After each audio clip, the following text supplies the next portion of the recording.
All right, all right, all right. We are live. We are live. Hey, it's the fifth annual Active Towns and Duzer Holiday Special. How you doing, buddy? I'm doing great. Life is good. It's my favorite time of year. Thanks for having me. Let's go, Christmas. Let's go. Let's go Hawaiian style too. Yeah. We're going to do just a real quick sound check. We've got folks checking in out in the chat. Thank you very much, folks, for doing that. I'll keep an eye on that.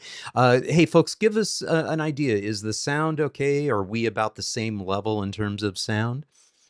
And yeah, while people are giving us some feedback on that, I just want to welcome you back, man. It's been so much fun doing this. This is our fifth annual, as I mentioned earlier. And yeah, folks are saying the sound is good. The sound is okay. And I see folks are also tuning in from Europe. Hey, folks, I mean, it's late. I was Yeah. thinking you'd be asleep by now.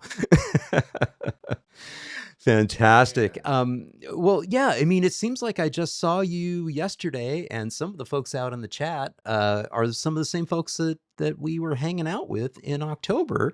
Let's kick this off by, reflecting a little bit on what happened in October. Ryan, what the heck happened in October? What happened? Something monumental. My audience has been begging me for years for me to have like a Boulder meetup so that they can experience beautiful Boulder because they see it in my videos all the time. Yep, And I finally made it happen. Of course, with my friends at Priority Bicycles, we organized yep. a big old get together, and about 70 people came to Boulder from all over the country. One guy from Canada, one couple from Hawaii, and we rode bikes. We ate Duzeritos. I showed them all the fun places that they've experienced only through my YouTube videos. They got to see it in real life, and more than anything, by the end of the weekend, after 3 days, everybody it was like family. We were all like Right. best buds and hugging and crying. It was great. Yeah, yeah. And in fact, I'm gonna pull this up here a little bit. This is your video that you kind of did and produced on this. Great. It was a great deal of fun. We for me, it was kind of fun too because I got to feel like I was part of the Doozer team in the sense that I know Boulder inside and out, and you even had me lead one of the groups out on one of our adventure rides. And so, yeah, it felt like family. It felt like Doozer family. You're wearing your pink Doozer shirt, Team Doozer shirt from Yeah. Ragbri, and some of those folks were carryovers from Ragbri too. But right on screen right now is, of course, the world famous Thursday night cruiser ride. Yeah, that was so fun. That was probably what I was most excited about for people to experience was the Thursday cruiser ride because they see me talk about it every week on my Instagram and also YouTube. And it was really fun for people to see just what a community we have here in Boulder, all the goofy bikes and the fun people. And it's just a celebration of being outside. And actually, you don't have to be on a bike. There's people that are on roller skates and skateboards, and there's dogs and kids and adults and everybody in between. It was awesome. Yeah, yeah. And we did hear back a little bit of folks were saying your sound might be too low, so I tried to adjust that. So folks, let us know in the chat whether Ryan's sound is a little better. Um, so yeah, so this was kind of could could be an interesting thing in terms of doing more events like this. You also did something, very, very special after this. Well, let's actually kind of wrap up a little bit about what we mentioned very, very briefly earlier, which was Ragbri, because you also mentioned that Ragbri, there's going to be some changes for next year. Yeah, how does my audio sound now? I changed my microphone to this one. Is it loud? Is it good? Raw! Oh, those are the Yeah. Duzeritos. See, those are the famous Duzeritos that are sold at the Walnut Cafe. Every one of those, every Yeah. dollar from every sale of those burritos goes towards Dana's foundation to get kids on bikes, which is really cool. Yeah, yeah, exactly. And yes, I am hearing back. You're really rocking on the sound. Now we're rocking. So what we were talking about, Ragbri. So yes, I love Ragbri. I love Iowa because of Ragbri. I think Ragbri shows off the best of small town America Mhm. and community. It's a bike event where everybody, at least I hope, feels welcome. All shapes and sizes, all body types, all types of bikes. You don't have to have expensive bikes, and all ages. And, a lot of Iowans who live there, they'll just join for the day on their little town cruiser that they pulled out of the barn. And so I really love Ragbri for that reason, because it truly is an everybody event, where some bike events can feel a little exclusive. Ragbri is not that. So that's why I love the event so much. And it's just fun. There's live music, and there's donkey races and all sorts of funny things going on every single day at all times. And I've done it 7 times now. If I show off my see these bracelets, these are my Yeah, yeah. spoke bracelets that I get at Ragbri, custom made, and I have 7 of these, which means I've done it 7 times. I'm not going to do it next year, or maybe the next year or the next year. I want to open up my summer to some other adventures so I can do some other things. And I have a big thing planned for next summer. We can talk about that if you want. Hmm. And I will definitely miss Ragbri, but I will go back someday, because it really is just fun. Yeah, yeah. Now, Oh, look at I that, sort butt of. nuggets. Oh yeah, Sorry. yeah. Butt Look nuggets. at Yes. that. We saw this place on the side of the road, and they had a big sign for butt nuggets. And we were like, well, that sounds pretty funny. And so we walk into the shed where they are advertising the butt nuggets, and I pick up this thing, and I'm like, is that a butt nugget? No. We're like, where are the butt nuggets? And then we look in the refrigerator right here, fresh butt nuggets, and it's not as dirty as you think. They're chicken butt nuggets. Brilliant. You got And to that's leave just it. the type of like charming, funny things you see every day on Ragbri. Yeah, yeah. I love it. I love it. That is so much fun. So the other thing I sort of hinted at was that the other type of uh, different adventure, um, similar to what we had with the weekend, the Boulder Adventure Weekend, was pulling a group together, because you are normally doing these adventures by yourself, and maybe Mm-hmm. someone will crash the party and you'll run into somebody, whether it's John and Mira or the Hiking Viking or something like that. But usually you're doing this on your own. That's Yeah. not what happened with the most recent. So, talk a little bit about what just went down in Ecuador. Oh, yes. So Ecuador was amazing, first of all. And it was my first time. I wasn't leading the group, but I was contacted by this organization who does these types of trips all around the world. They do hiking and trail running trips. They just did a trail running trip with Courtney DeWalter right before me in Ecuador. They Oh, reached wow. out 6 months. Yeah, they reached out 6 months ago. They said, "Hey, we'd love to work with you. We'll put together a cool trip. All you have to do is invite your audience, and you just show up and have fun and enjoy it." So this is Yunus. He's the one of the 2 co-founders of this company.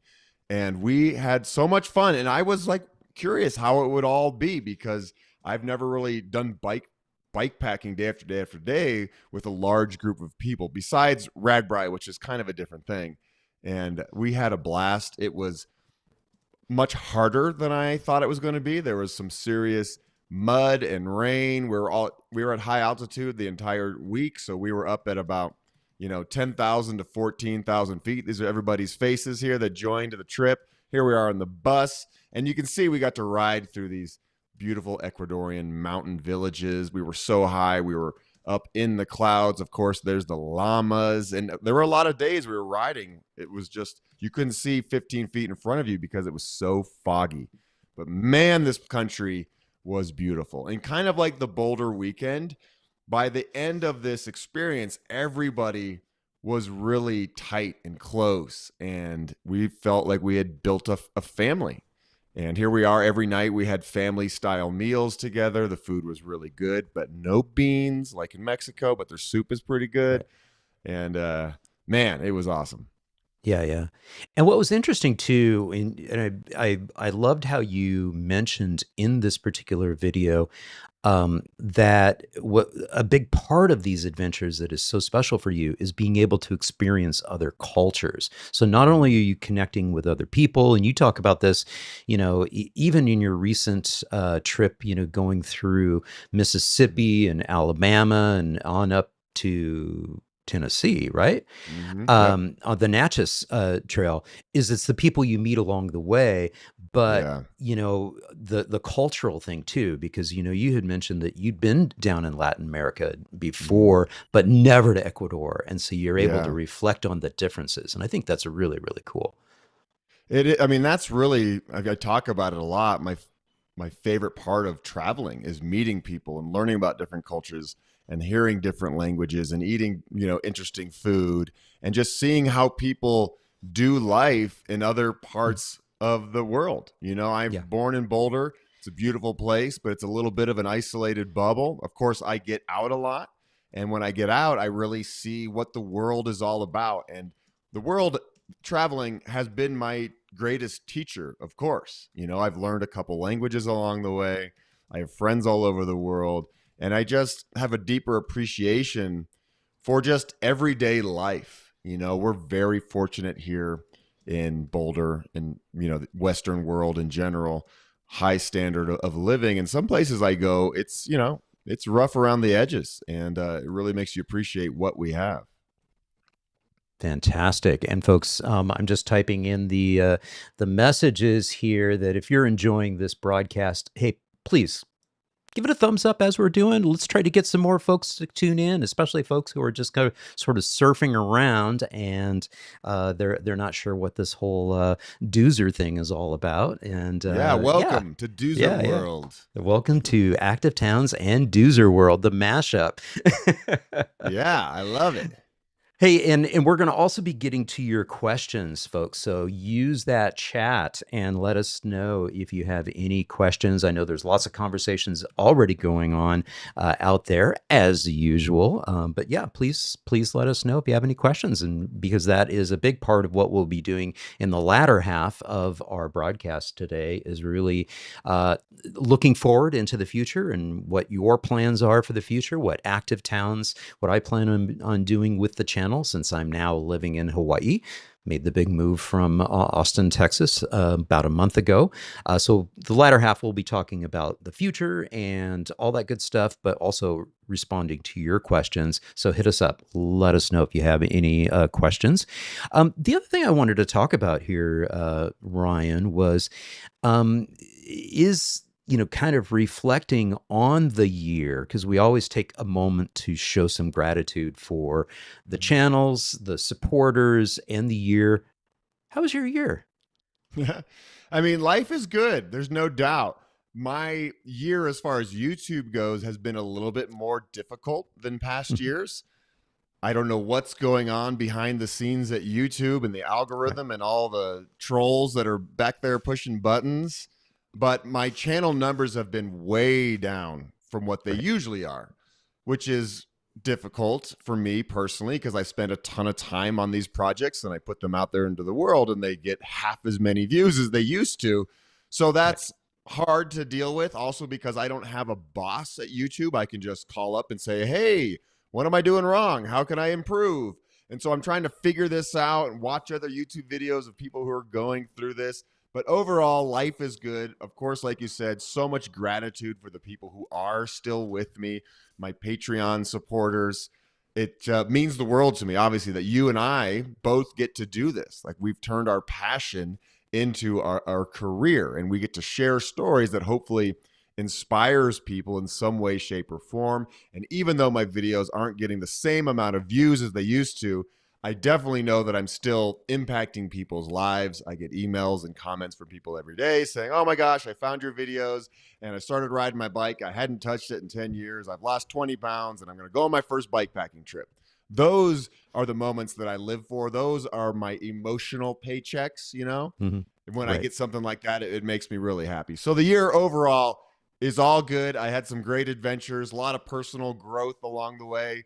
And here we are, December 2025.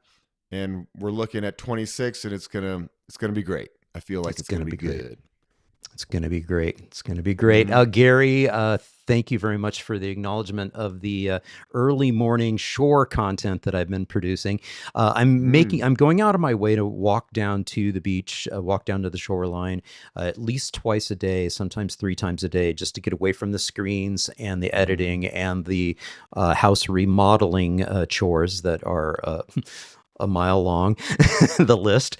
And so I'm trying to reconnect with the water, reconnect with the shoreline. So yeah, you bet, Gary. Don't be surprised if I don't, launch like a separate channel that's just John from the morning or from the beach and from the shoreline for sunset and sunrise. I would watch that. There you go. There you go. And Brett, hey, yeah, thank you so much for the acknowledgement. And yes, absolute pleasure meeting you as well, Brett. And I believe this is the Brett from Boca who is out there. And yeah, it's been so much fun. One of the things that we like to do as part of this sort of gratitude, look back, think about the year, is reflecting on the fact that this wasn't new. What you just said sounds a little bit like deja vu because even last year was really, really rough from a viewing standpoint and a monetization standpoint. We usually take the time to reflect on some of your most popular things, Mm-hmm. and I think it's the same most popular as last year. It's that great Yeah, divide. I have not had one video this year go over 100,000, which Wow. on a Yeah. normal year I'd have plenty videos go over 100,000 views, Yeah. which is a bummer. Of course, that means less money, less eyeballs, all that stuff. But like my ego is like, well, maybe people are sick of me. Maybe they're sick of the Olay song. Why aren't they watching? I don't know. Is it me? Is it the algorithm? I don't know. But you know what? I still love creating the content. I love being creative when I sit at home and edit these videos and find all the perfect music and all that fun stuff. And I love interacting with people in the comment section. So maybe this is a blip, or maybe my channel is going to be going downhill for the rest of time and I have to find something else to do. I'm going to move out to Hawaii with you and sell tacos on the beach. Who knows? Yeah, and Allocated Brain just commented that 2020 and 2021 was a boom year for YouTube. Gee, Mm. what was happening in 2020 and Yeah, 2021? That's right, a that's lot of true. people had time. But I do want to point out the fact that your most viewed video ever was a 2-hour video. Mm-hmm. 3.4 million views. I think it Yeah. was like 2 point something last year. And so it's continuing to rack up views. And why don't you talk a little bit about that particular video? Because it's a little different than your typical bit of content that you put out. Right. So when I go on an adventure, let's say it's a 5-day adventure, like the recent Natchez Trace, I will make a video for every day of the adventure and cut them up into little episodes. Right. And then, like in 2021, when this video, the Great Divide video came out, I was with my friend and he had the idea of like smushing it all together and kind of simplifying the edit, taking out all the music, leaving in only natural sounds, taking out most of my talking and interviews, and just have it be riding shots. And so these videos are really popular with people in the wintertime who sit on their bikes and they're in their basement, they're stationary bikes, and they just need something cool to watch. So there's some imagery that is inspiring. So now what I do when I go on every adventure, I make a long version that can Right. be, 45 minutes to 2 hours, and people can just turn it on and zone out and look at pretty images.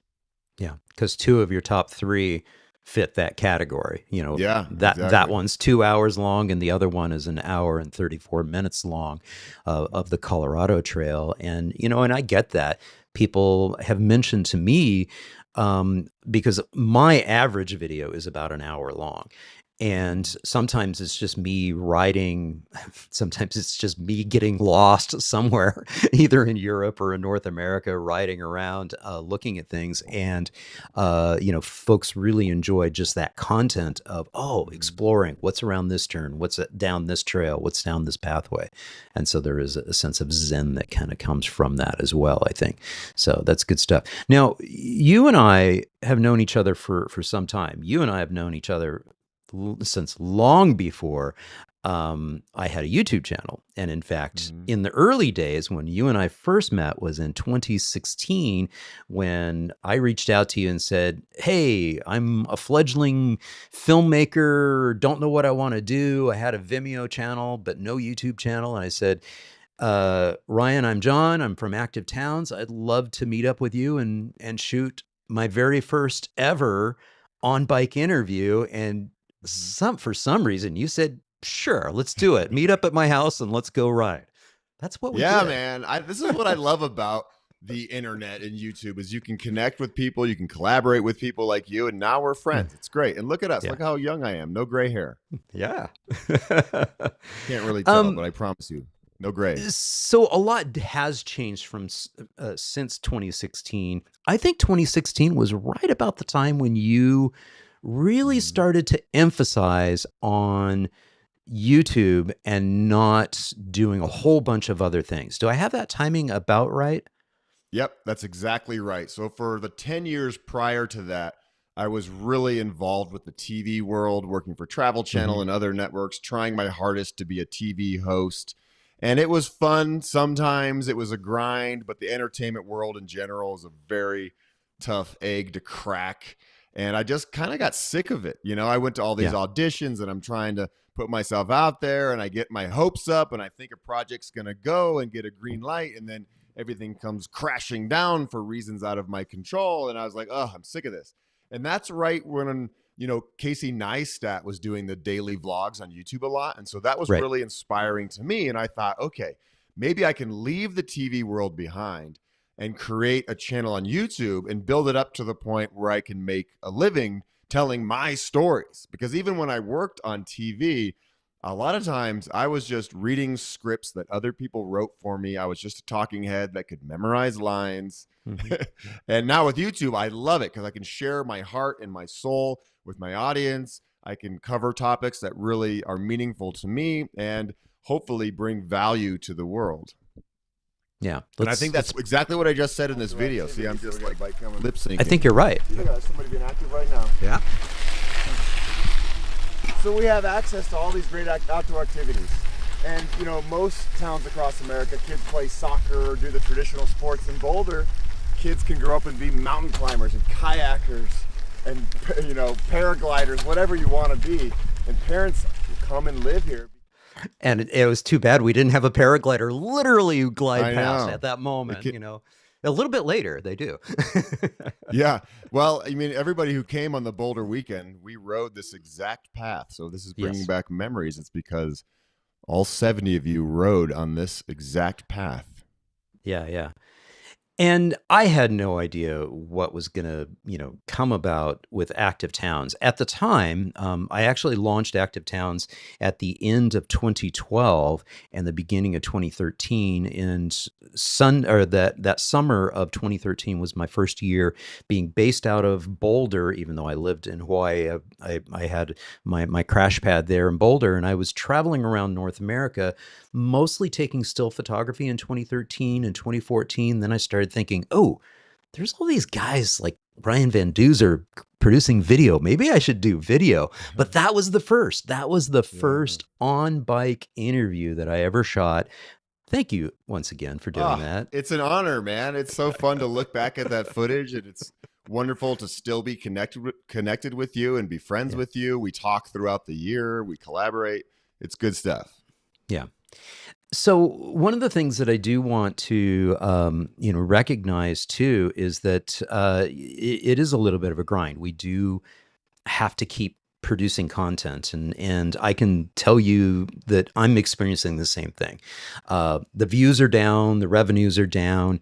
My channel continues to grow. I think your channel continues to grow too. You just eclipsed Yeah, but you did just eclipse a pretty amazing milestone of over 200,000 subscriptions, which is pretty cool.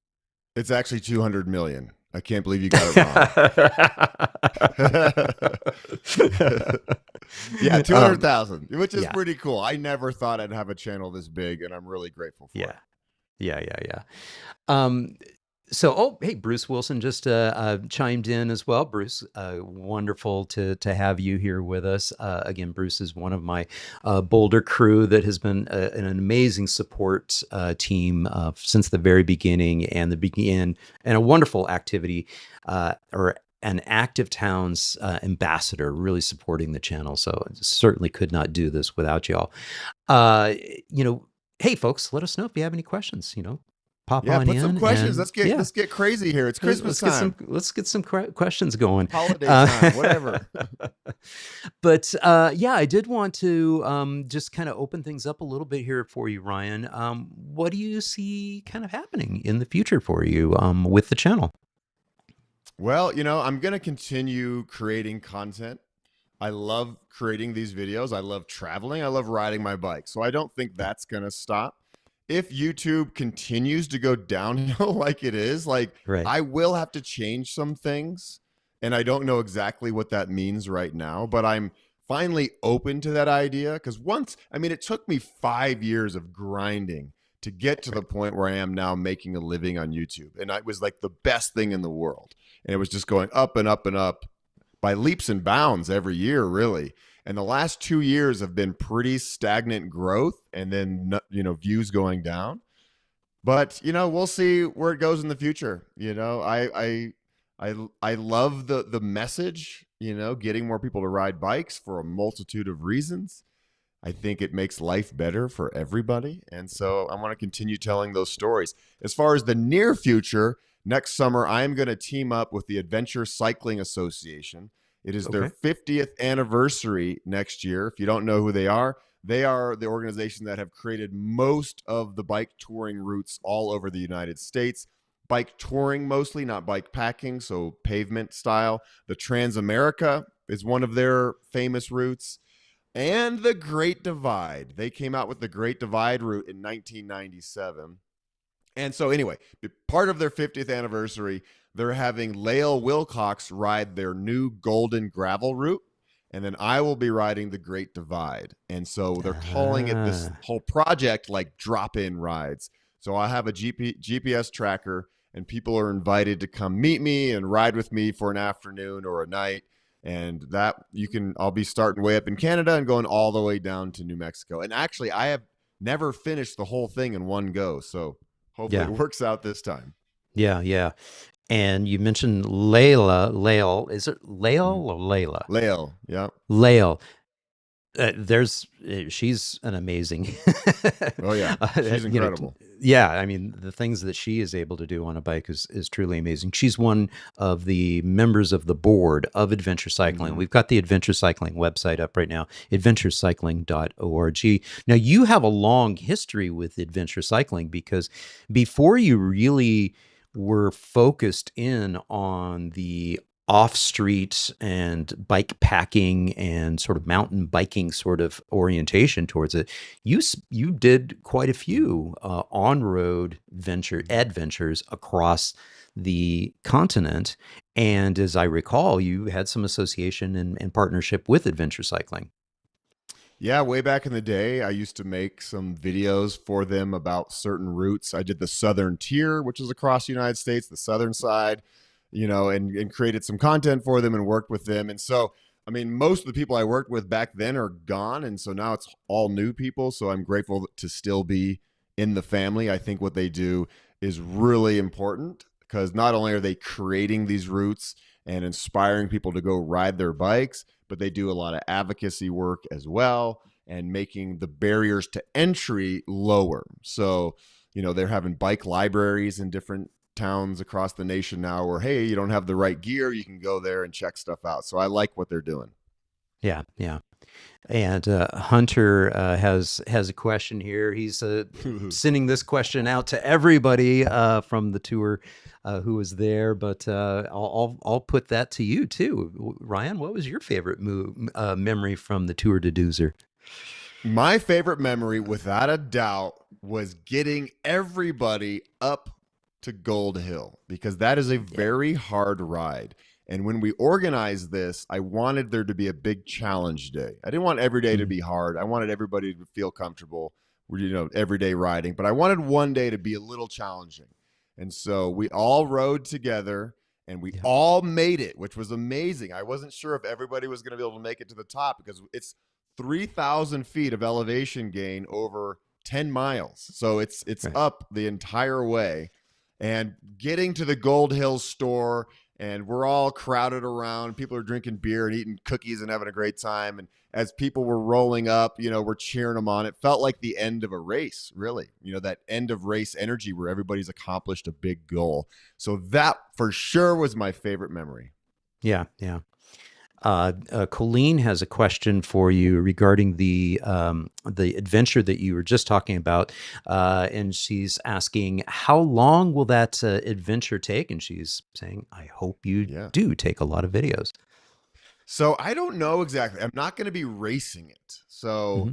but I also don't want it to take my entire summer. I love Boulder in the summertime. So I don't want to be gone the whole summer. I would say it's going to take 6 to 7 weeks to do the whole thing, which is still Hmm. fairly fast. We're talking 75, 80-mile days.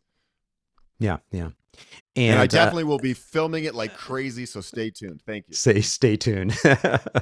And allocated brain has this question for you. Well, I can jump the gun a little bit here and say Ecuador was a little different, but yes, go ahead. Mm-hmm. I do both. I love camping. I love sleeping under the stars. I love finding a perfect little spot next to a river and, making my comfy little nest for the night. But I also like hotels. I like being comfortable. And, since I create a lot of content, I need power, access to power to like charge up all of my batteries and cameras. So I would say, every fourth day or so, I try to find a hotel. And when you're on the Great Divide, that's pretty easy. Yeah, John just mentioned Ecuador. Ecuador was completely different. That was a fully, catered ride where we had a support vehicle. We stayed in nice lodges every single night. We were not carrying all of our gear on our bikes because when I have all of my gear strapped to my bike with food and water and everything, a lot of times it can be 75 plus pounds, which is very heavy to be yeah, yeah, pushing up and down mountains all day. So the Ecuador adventure was cool in that it was just a nice light bicycle. yeah. And here's a message from one of my active towns, active activity ambassadors, Gary Hardy, reflecting on the fact that Adventure Cycling, formerly Bike Centennial, was the inspiration for their ride way back in 1977. Oh, that's so cool. They did the original inaugural 1977 Big Bike Centennial. Yeah, yeah. Well, the original one was in '76, but Oh, okay. that inspired them to do it the Gotcha. next year. Yeah, and Gary's just down the road from you there in Lakewood, Colorado. Right Yeah, on. Yeah. good stuff. Good stuff. Well, hey, keep those questions coming, folks. We really do appreciate you doing that.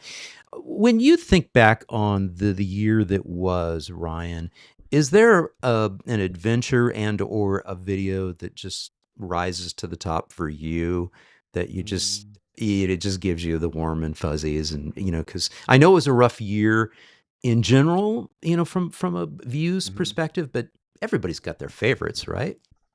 Well, I mean, I put out a full on documentary earlier this year that was Hmm. made by my very good friend who's a good filmmaker, a childhood friend. So that video really, even though it's not necessarily a bike video, it really isn't. It's kind of a life story. I was really proud of that one because it has archival footage from when I was a little kid. And it was just the message and the story of just fighting for what you want in life and never saying no and being persistent and annoying till you get it, and the ups and Yeah. downs and the trials and tribulations. And so I think people can watch that video and relate to a lot of it, even though maybe it's not their same path. Oh, there it is. There's me.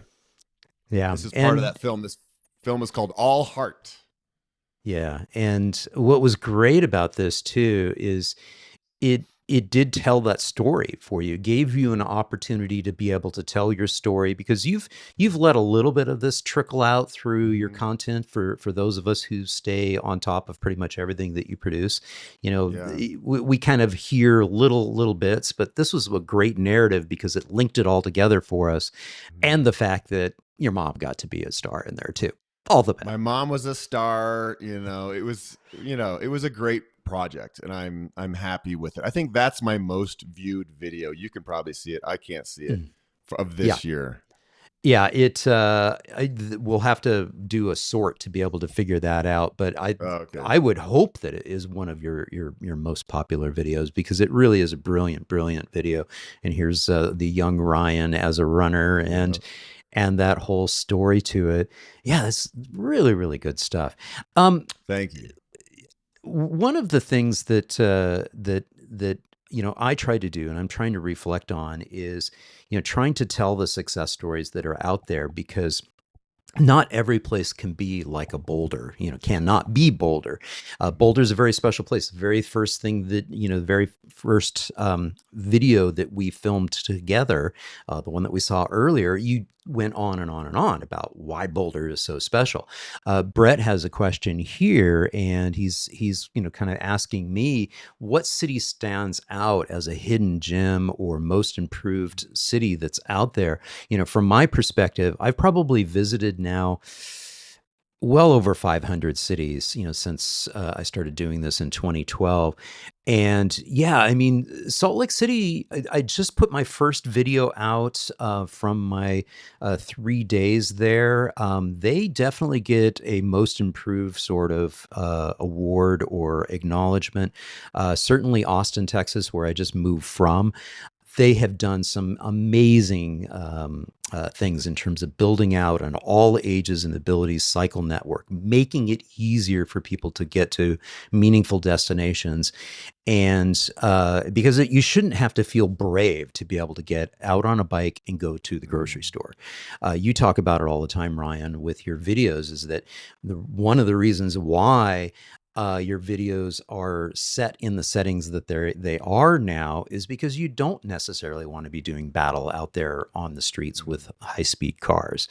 And you even reflected on that on your Natchez trail video. And I had to laugh a little bit too, because the one street that you were on, the road that you were on, and you can explain a little bit about the road, because it's a very special road.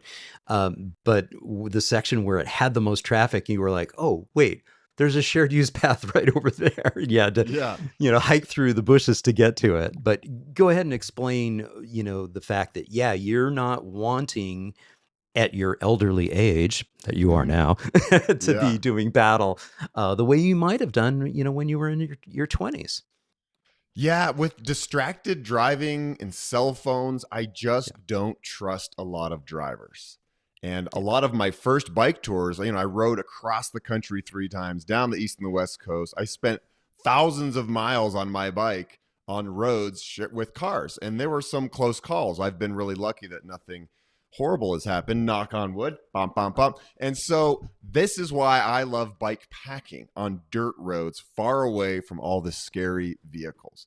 And it's really a Yeah. safety thing. And, it's quiet. You're way out in the middle of nowhere. You're not hearing the rumble of highways and stuff. So that's one of the main reasons why I love dirt roads. But this fall, I went and rode the Natchez Trace. And if you're a bike touring person, you've probably heard of this. It is a 444-mile scenic byway from Natchez, Mississippi to Nashville, Tennessee. And it's run by the National Park Service. There's not much traffic on it.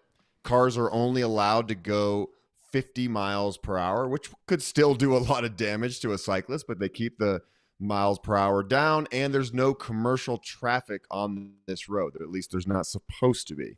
And so Right. I really loved this adventure because it was in a place that I hadn't traveled much through in the United States, the deep South, and it really opened my eyes to a lot of the history and the people. And of course, I met wonderful people on the way. My buddy Walt here met me. This is my new friend Ben who met me in Tennessee. We found a dog. I always have to find a dog in my adventures, of course. Got some, Southern biscuits. Like it was just a really great adventure. And I will say it was very easy compared to my typical adventures. When you're on Yeah. dirt, it's hard to go fast. It can be rocky and technical. It can be muddy. You can be hiking your bike. The Natchez Trace was some of the easiest miles I've ever pedaled in my life because it's pretty flat as well. Yeah. Yeah.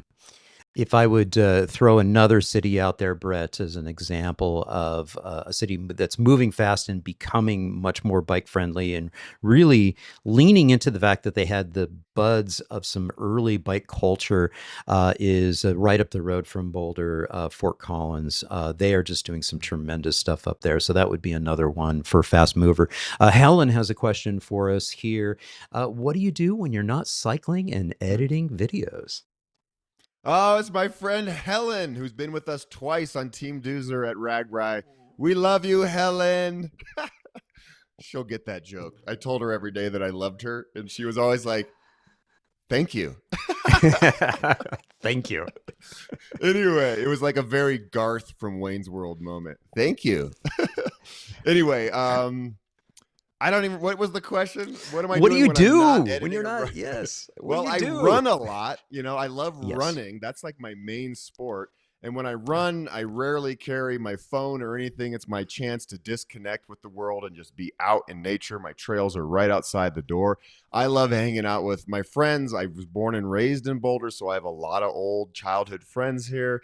I just got a sauna too. I bought it on Costco. It got delivered. I put it together. Now I have a sauna outside in my backyard. So that's where I'm going to be spending a lot of my free time. Well, not too much because I don't want to pass out in the sauna, but you know what I mean. I'm very excited about that. So, you know, I'm a very social person. I like spending time with people, but I also like my alone time. Like when I go on these bike packing adventures, I really value my alone time just to think and to process and to figure out life's biggest questions. You know, the world is a crazy place right now. And so my medicine is when I go outside. That Yeah. truly is my medicine right now, living in this interesting world. I'll Yeah. leave it Yeah. at Yeah. that. Yeah. Yeah. Yeah. All right. So, Speaking of Helen, so good to questions, hear from you. yeah, yeah. She says right back at you, and love you too. Use too. Uh, hey, keep those questions rolling in, folks. Is there a video from this past year that isn't necessarily your favorite, but you're just like, oh man, I'm so bummed it didn't do better than it did? Is there a dark horse out there? One that was just like, ah. Yeah. I mean, I can say that about almost everyone this year. You know, I That's a cop spent a out. You can't do that. yeah, I spent a lot of time making one video retracing the steps from my very first bike packing trip when I was in Hmm. college. And this was before bike packing was even a term. And back when I was 22, I think I was, my buddy and I put backpacks on. This was before bike packing bags and all the gear existed. And we rode from Boulder up to the Continental Divide Hmm. and to a place called Rollinsville. And that adventure, when I was 22 years old, really planted the seed to do some more bike travel down the road. And Right. I put a lot of time into that video, archival footage, and I filmed it like from every angle you could imagine. And I was hoping it would do better, but it didn't. So, oh well. So, folks, make sure you head out and take a look at that one. I love that one because that was, Yeah. kind of like the origin story Mm-hmm. of that concept of getting on the bike and going and doing some Yeah. some pack backpacking bike backpacking, and Mm-hmm. getting out there and trying it before it was a thing. So that's Yeah. super super cool. Yeah, Yeah. yeah, that's good stuff. Um, Again, folks, keep those questions coming in. We're gonna have Keep them to we're gonna rolling have to here. leave. We're gonna have to lose Ryan right at half past. So we're gonna make sure that we wrap this up on time. And what else? I'm scanning your content here, just thinking about other good questions for you. One of the ones that you did put out has 35,000 views. Let's talk about this. 10 years without alcohol, everything is better. Mm. I forgot about that one. Yeah, that was not a bike video. So this was my 10-year anniversary of quitting alcohol. Hmm. And I had made a video after 2 years and 5 years. And Not that it's a huge part of my life. I don't really talk to people all the time about being sober. It's not my identity, but I do think it's an important story to share because a lot of people struggle with it either themselves or they have family members or somebody they know maybe drinks a little bit too much. And so I like sharing my story because it just, I think it humanizes me in a way. You know, I'm not just some bike packer dude. I'm not some ultra runner guy. Like, I'm just Yeah. like everybody else. You know, I have flaws. You know, life doesn't always go the way I want it to. You know, I talk about heartbreak on my channel, all sorts of different things. So that was a story that I felt was important to share because a lot of humans go through that. And Yeah. you'll see in the comments of any of those alcohol videos where people are like really appreciative that, you know, I can be so vulnerable and talking about it. Yeah, yeah, yeah. That is a good point. Hunter is asking here, what are our New Year's Mm. resolutions? What's your Year's resolution? This is for you as well, John. See that? Yeah, I You know. too. I'm gonna let you go first because I'm pulling Okay. something else up on the website here. Yeah. You know, I haven't thought about it yet, Hunter. Good question. You know, every year I just want to do what I'm doing and what I'm loving and just do more of it. You know, I love connecting with amazing humans. I love going to new places. I love going back to old places that I love. You know, I go back to Burning Man every year because I love the community there and I love the art. So there are some things in my life that stay the same to a degree. I go back and back and back to the same places, like Ragbri or the Caballo Blanco race in Mexico. But then Hmm. every year I want to do some new things and stretch myself. I want to continually be learning, right? Not only about myself, but about other people in the world. And I want to show up as a better brother and uncle to my nieces and nephews and a son to my mom. And so those are kind of like my broad New Year's resolutions. I think Hunter's probably fishing for me to say, I'm going to go to Pensacola, Florida. Which Well, maybe Hunter, could happen. Who knows? yeah, yeah. Mine is actually something that I talked with Connor Ooh, about during our weekend. Is yeah, I need to get back out in shape. I want to get out on this very special bike, mm-hmm. and start exploring this island. The backstory behind the Big Island where I am living now is that I lived here a decade ago. 11 years ago, we left here and went to Austin, Texas, and we were there again for 11 years, and now we're back here. And the thing that, I was always disappointed about when I left here is that there were so many places, so many adventures that I didn't actually get out and explore and see and do.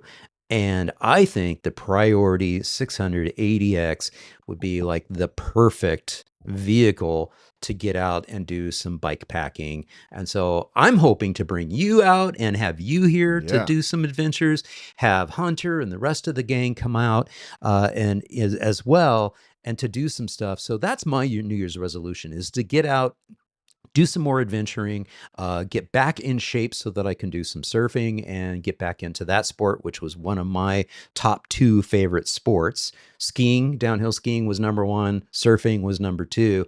Then far Cool. down the road was cycling and triathlon and doing all that stuff. So that was my New Year's resolution. That's pretty cool. That's Yeah. I can speak from experience. That's a good bike, John. Yeah. Well, talk a little bit about this experience. Let's keep linger with it here a little bit more. What's the backstory on the 600X and then the 600 ADX? So Priority, their very first bike was like a $300 city commuter bike, and they Hmm. launched on Kickstarter in 2015. Yeah. And so their bikes for a while were just kind of like city bikes. And then I got to know them in 2017 or something. Anyway, fast forward to 2020, the pandemic hits, and I start talking with Dave from Priority about designing like an adventure bike that I can use on my adventures because I love the city bikes, but my Yeah. YouTube channel was really all about adventures. And so I had a trek for those. And then we designed the very first prototype of the 600X, and that's what I rode on the Great Divide in 2020. And then that became the 600 ADX last year, which is a little bit updated model. The whole idea is low maintenance. It has the pinion gearbox, so all the gears are protected from the elements, and the Gates carbon drive, which doesn't need any lube, and it lasts 3 times longer than a chain. And now I'm doing a commercial, but you get the idea. The whole idea is that you go on an adventure with this bike, and Yeah. you're not going to have to worry about a lot of the things that you might have to worry about with a traditional bike. Yeah, yeah. And if you want a great illustration of what Ryan is talking about, go and watch his brand new video on Ecuador, and you'll see the muck, the mud that he went through, and you'll see how that pinion and gate system just does amazing, amazing stuff. Brett has a question here for me from back in my triathlon days. Yeah, I had mentioned in passing that I had done triathlons. Yes, I was an Ironman distance triathlete and trained with the DeBooms. I actually never trained directly with them. I would hang out with Nicole and Tim and Tony DeBoom in Boulder back in the day when I was actively training for them. I didn't get to know Nicole personally until much, much later in time. And then I would run into them when they would come over for the World Championships. Of course, Tim DeBoom was a two-time world champion, two-time winner of the race here in Kona in 2021 and 2020, or excuse me, 2001 and 2002. And then Nicole obviously had a very successful career as well, racing. She's been on the channel before. You've done some stuff with Nicole DeBoom in the past, and she's actually done a live stream with us before as well. How did you end up meeting up with Nicole? Can you recall? I met her, I think, through Dana from the Walnut Cafe. Dana and her were Yeah. friends. I went to one of her presentations once, and then she had me on her podcast. She's amazing. Right. Also, for people out there, I don't know John's like swimming and riding speed, but he was a very fast runner. So it's crazy to hear that your top sports were skiing and surfing and running and everything was down here, because I can only imagine if you were as good at, surfing as you were running, you were pretty amazing.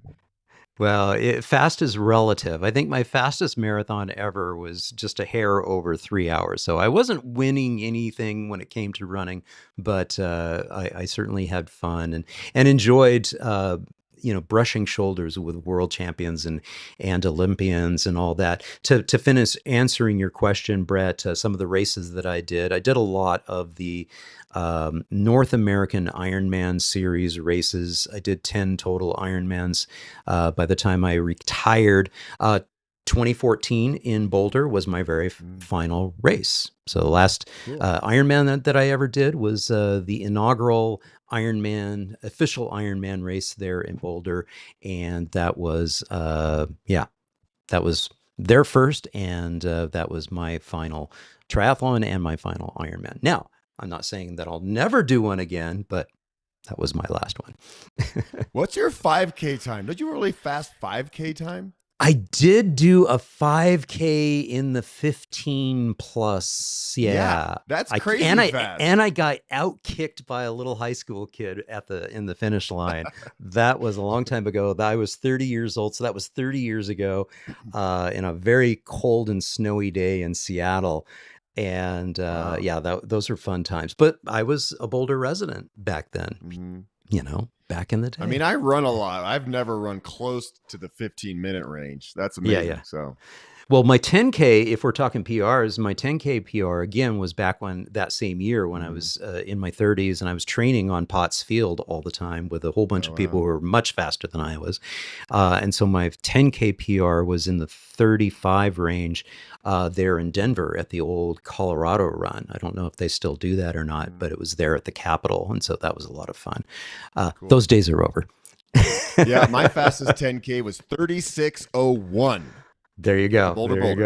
There you go. Yeah. Well, and the Boulder is not an easy course. That's not a fast course. Yeah, that's true. That's good stuff. Well, we're coming to the end here, Ryan. Any final thoughts? Any final reflections that you'd like to leave the audience with? And I'm going to scan just to see if I missed any questions. So, folks, if you have a last one you want to sneak in, now's the time. Yeah.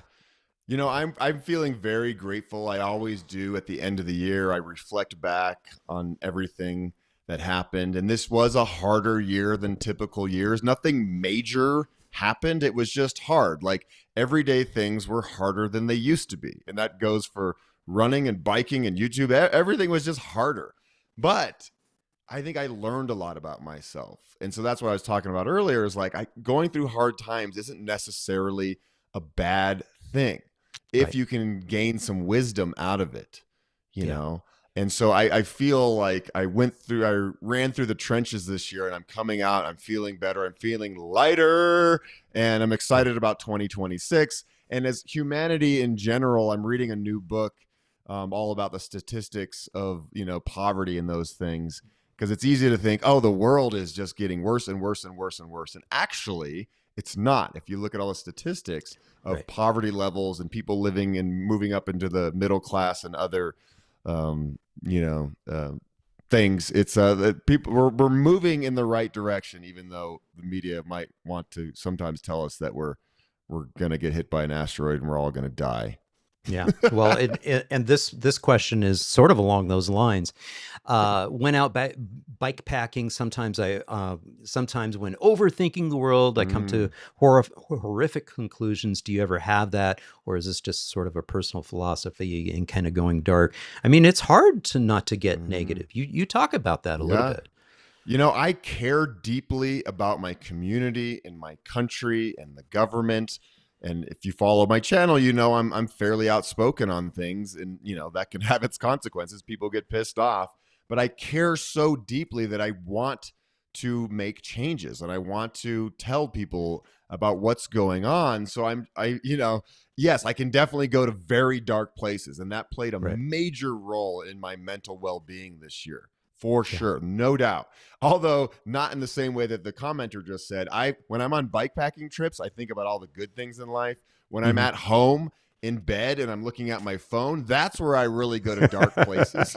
So bikepacking is my break from it all. It's my medicine, like I said. Yeah. But I will always be a concerned, active citizen, and that comes with consequences. If I Right. didn't care and I just la-di-da through life, I could do that, and there's nothing wrong with that. I'm not judging people who do, but I have always cared. I've been a Yeah. very patriotic American for a long time, and it's there's some things out there that are concerning me. Let's just say. Well, and I think that you address this on your Natchez Trail series when you talked about how you go out of your way not to bring the phone with you or keep pulling it out and surfing stuff. You really try to disconnect and be able to let yourself relax and ease into and take Mm-hmm. in what you're seeing around you, and I think also then become a little bit more open to the characters that you run into along the way. Mm-hmm. Yeah, and I met so many wonderful people in Mississippi in small town bars and had wonderful conversations with them. And you take away the social media and everything else, and you're just connecting with somebody, person to person, human to human. And those are the beautiful experiences I think we all should try to do more of, because it's easy to hate somebody online when they post something you don't like and you're like, oh, this guy's a dum dum or whatever. But when you meet Right. people face to face, that's when the good stuff can happen. And Yeah. so, if there's anything I want to say to the audience listening, is try to stretch yourself to connect with people you wouldn't otherwise connect with. And it doesn't have to be every day, but I think once you start doing it, you'll feel more comfortable doing it. Yeah. Yeah. And Chris Barker just chimed in. Hello, Chris. Goodbye, Chris. We're signing off now.